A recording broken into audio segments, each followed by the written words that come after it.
Hey Muskegon, want to help dreams take flight and create future leaders? Since 2017, Kids Free Trip to Africa has sent over 40 amazing local students to Africa. And guess what? The 2025 program is set to send 7 more deserving teens to Ghana and Egypt. But we need your help. Imagine these bright young minds exploring ancient wonders, from the majestic pyramids to historical slave castles. This isn't just a trip, it's a life-changing education, inspiring the next generation of leaders and dreamers. Every single donation counts. Visit our GoFundMe page at 2025, Kids Free Trip to Africa, or call 231-727-5007 to contribute. Let's keep this incredible tradition going and watch these kids soar.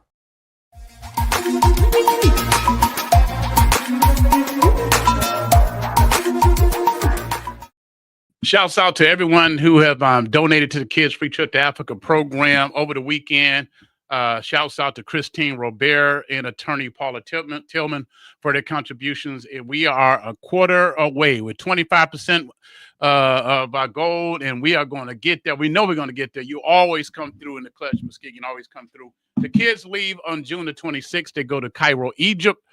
They will be in Cairo for a few days, and then we take a flight to Luxor, Egypt, which is like a 90-minute flight, 80-minute flight to Luxor. They're going to go to the Valleys of the King, the Luxor Temple, the Karnak Temple, see some historical sites in Luxor. From Luxor on July the 2nd, we take a flight to Accra, Ghana, where we hit the ground running, go to the slave castles. From there, we're going to go to the village. We're going to go to the Du Bois Center. We're going to go to the beach. We're going to go to church. We're going to go to the mall. We're going to eat some African traditional jollof rice. We're going to eat some fufu. We're going to eat some banku. We're about to dive in and all that. They're going to get all that culture, the Kids Free Trip to Africa program. But today's guest, one of our guests, superstar, doing major stuff here in Muskegon. She had hit the ground running.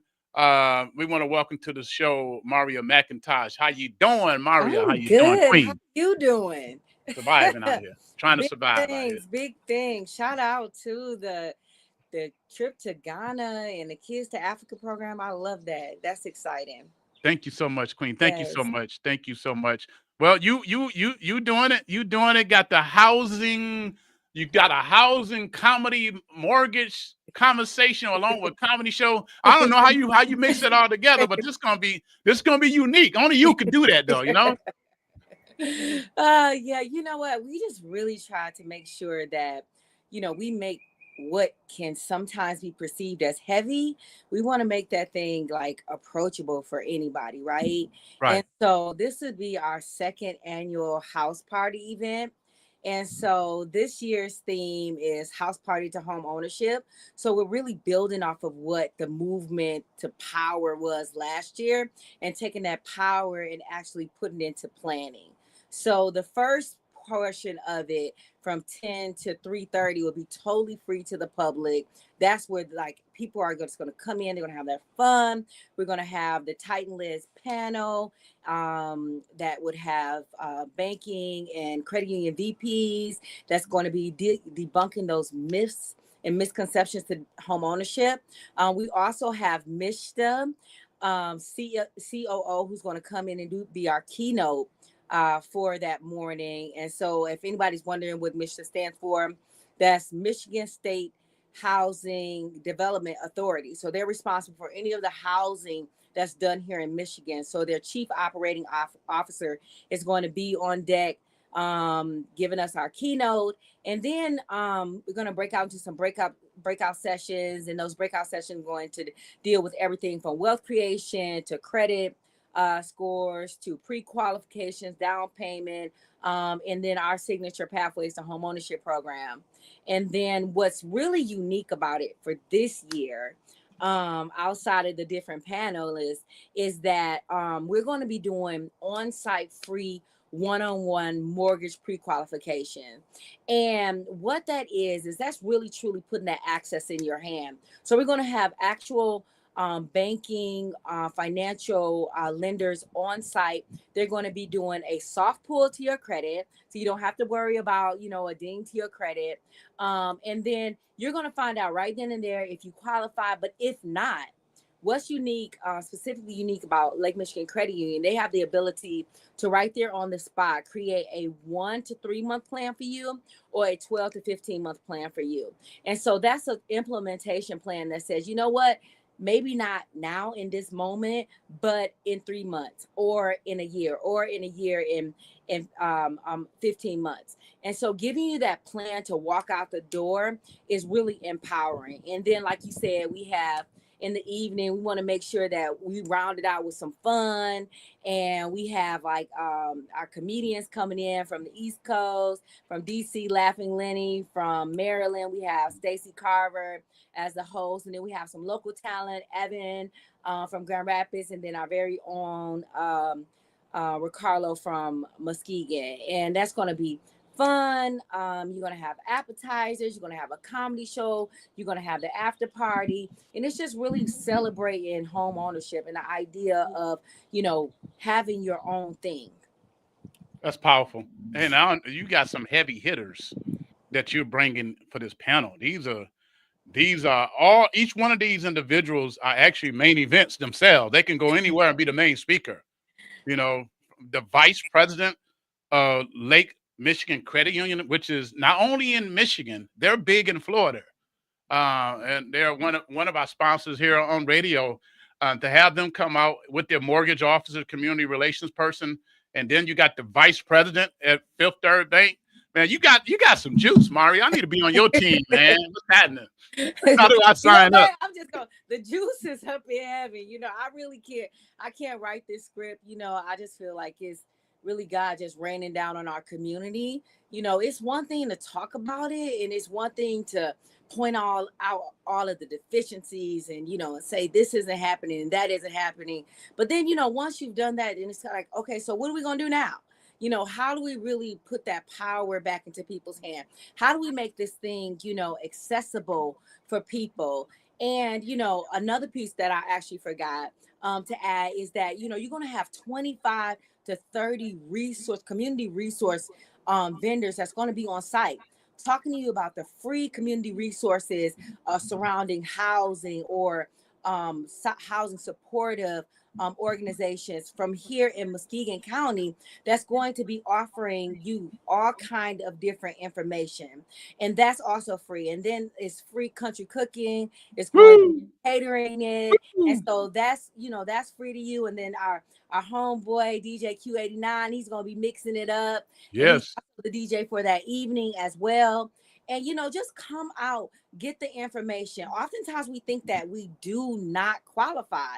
We think that we can't compete. And it's like that thing when I think it was 2008 when we were trying to really conceptualize, a black man in the White House, right? Right. You had those people that were like, but you know what? He won, right? Yeah. And so that's kind of how it is now. We think that a thing isn't for us. We think that we don't have that power. We think that we don't qualify, but oftentimes we really do, or it's just something minor that we need to change so that we are able to take back our ownership to our lives. And that's really what we're doing with this. We want to make sure that we're not just, giving you fish, that we're giving you the tools to fish, teaching you how to fish, all of that stuff, so you can have sustainability on your own, independent of anybody else. Go to the board. Will Robeson said, ignorance by definition is lack of knowledge. Thanks for educating our people. Terry, thank you, Will. Real estate Mugu, the one and only Terry Kitchen. My sister said, awesome, building generational wealth in the community. This is powerful. What a great event to get people started on the path to home ownership. How can we support as local realtors to assist? Good question. That's an amazing question. So you know what? At this particular event, we're just asking for the community to come out, everybody to come out and support.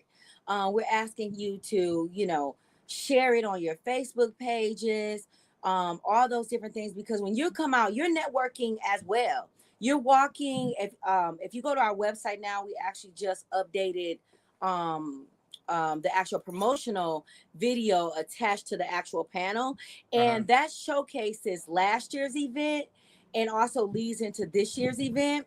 And what's really incredible about that is that we have been blessed to be able to bring out anywhere from 100 to 150 everyday community members, right?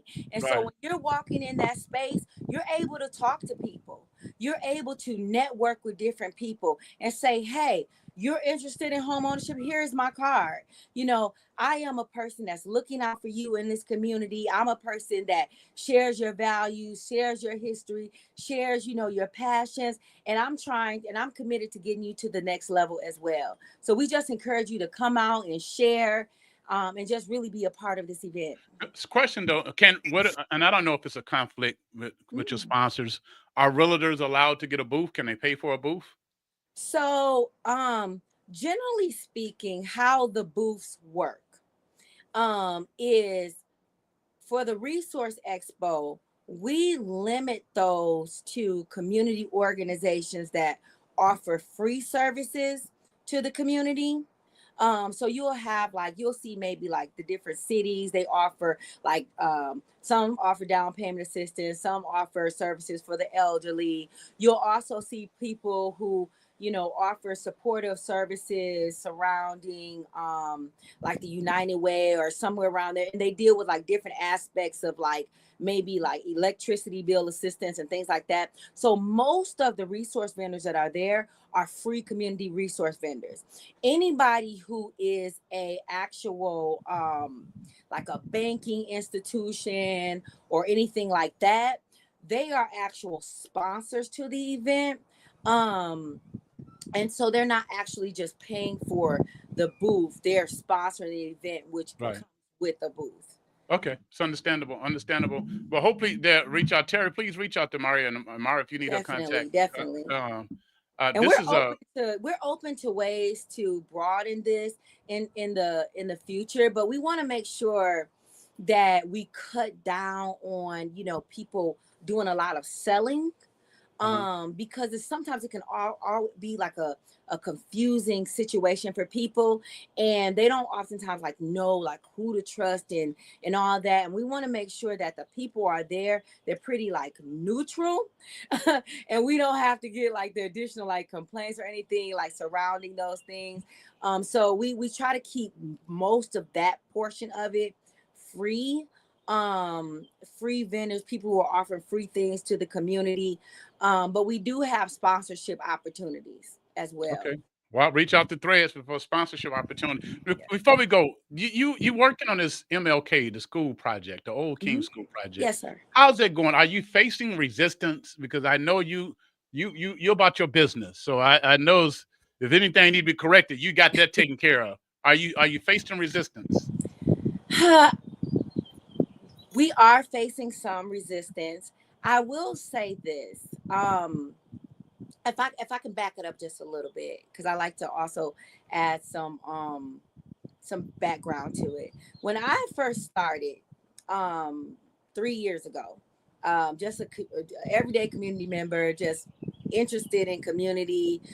My daughter, she originally she called me Malcolm X Maria, because I was like, yeah, my people need this and my people need, and so um from there to here, there was a lot of education that came along with it. And don't get me wrong, and don't get it twisted, I'm still about community every day, all day. But I also had to understand like the business of it. And so where I used to be in a room and say, we don't need any more um pilot programs, that we don't need any more developers coming to our community and doing, then I had to say, okay, Mario, hold on. Like, how does this work out? Like, what is the balance in this? What is the business in this? And how can this positively affect community the right way. Like we see it oftentimes done the wrong way, where our community and people who have a historical, significant, long-term presence in our community are not able to participate. And we Right. complain, and we understand that aspect of it. But then it's like, okay, now that we've complained, how do we do it the right way? And so that has like a lot of education that comes along with it. And so I think a lot of it has to do with just kind of like lack of understanding of what it takes to make a $24 million project work. So like one phase of it is $24 million. The other one is like, I think like 17 or 18 million dollars. And then you're looking at the single family home aspect of it, which you're looking at like a $200,000 to a $250,000 lift per home. And you're trying to figure out like how to make all of this affordable. That means that there's a lot of moving parts in all of this. It means that everybody has to have skin in the game. It means that the organization has to have skin in the game. It means that the experienced developers have to have their skin in the game, the architects, the city, everybody. And these are not just my rules. These are the state rules. So the state will say, well, you have to do this and you have to do that, because if we're going to give you, 15, $16 million towards this project, we want to know that everybody's going to benefit from here, have some skin in the game. And so I think that some of the resistance is just coming from a lack of understanding. And what I would encourage people to do is, like, I'm an open book. Like, people can, my number is like on the website. I think the business number is there, but it goes directly to my cell phone. People can reach out anytime. We also have like information on the website that kind of walks you through the process. It shows you your benefits of it. We also have like models that show how much property tax revenue will come in from this project, and all of this is evidently estimated. But how much income tax will come in from this, how much school tax millage will come in from this. All that is broken down, in terms of like, what are we contributing to the community in a financial aspect? What are we contributing to the community from a holistic standpoint? Like, what does this mean to have a project of $48+ million 2 blocks away from the housing commission, which people like to coin, the housing project, or East Park Manor? What does this say for community when they're able to look out their backyard and say, you know what? That's amazing. I love that. That's a beautiful property. I want to live over there. I want to take my voucher. I want to move over there. I want to buy a home over there. Look how beautiful our community is. It's a lot of different things that go into this, and we are very strategic on making sure that not only that we met with community to understand what community wanted as out of it, but we met with every every council member that would accept an invitation to meet with us. And not all of them took us up on the opportunity, but we sent out several emails and phone calls to make sure that we understood on an individual basis what the council wanted. We looked at the current city document, Reaching New Muskegon Heights, and saw what the vision was that was presented, I think, in 2019 for the city. We married all of that with the state housing plan initiatives, and all of that is built into the program. And we were able to have funders buy into that. And so I know that community has been scorned, like people will start a project and get you all energized about it and say, we're going to do this thing, and it doesn't get done. That's why on our project, you are able to see who our partners are. If Marria McIntosh had to do this project independently, I'd have questions too. I'd be at reservations too. But luckily for Thredz is very resourced in heavily resourced in partnerships. And so we have people who have done these projects hand over foot. And these people, although they are definitely mission driven, for-profit developers, mission driven, for-profit architects, don't get me wrong, they also have to make sure that their ends meet. So they're not going to sign up for projects that don't make sense financially. And so, please make sure that you're reading the documentation. Please make sure that you're reaching out, because there is no wrong question. There is no like stupid question. It's because I would have questions too. Question you know for you before we go. yeah. Question before we go is: do you think the project is going to happen? I do, because three years ago we weren't even existent, and now we could pick up the phone and we can talk to people nationwide who are CEOs, and be able to pick up the phone on short notice, and talk to people in different levels of government that recognize us as an organization, that recognize our work, and that's by the grace of God. Right. And so this project will just happen by the grace of God, not because of anything else, because, and I'm not to push my faith on anybody, but at the end of the day, greater is he that within me or within us than he that's in the world. So if they're able to, just know that, that it'll happen. It's just a matter of when. All right. Got to roll. Thank you so much. We'll be having you back as we get closer to the May the 31st. Thank you so much. Oh, you're welcome. And you're looking vibrant. I can feel heat there wherever you at. The sun is bouncing off your skin. You're looking vibrant. It's nice here. Huh? It is nice here. Yeah, I can tell you're not in Michigan. Keep living your life. I can tell. It's a different type of vibe wherever you at right now. Well, thank you so much. I'm trying to be like you when I grow up. Oh, you already there. You already there. I'm a triple OG. It took me 100 years to get here. And you there already. Thank you so Peace and blessings with you. Thank you for joining the conversation. All right. Take care. Take care. Bye. Hey there. I want to tell you about something incredible happening in the central region of Ghana. It's called the Bernice Mays Academic Improvement Project, a beacon of hope. This NGO delivers essential resources like clothing and female supplies. These aren't just items, they're lifelines. One standout achievement is the Bernice Mays Community Library. This isn't just any library. It's the first of its kind in this village. This library also has a computer lab, opening up digital learning to the community. These initiatives are possible through generous donations. Your support brings hope and educational opportunities. To everyone who has contributed, thank you. Your generosity is paving the way for a brighter future. Let's continue to change lives, one donation at a time. See you next time.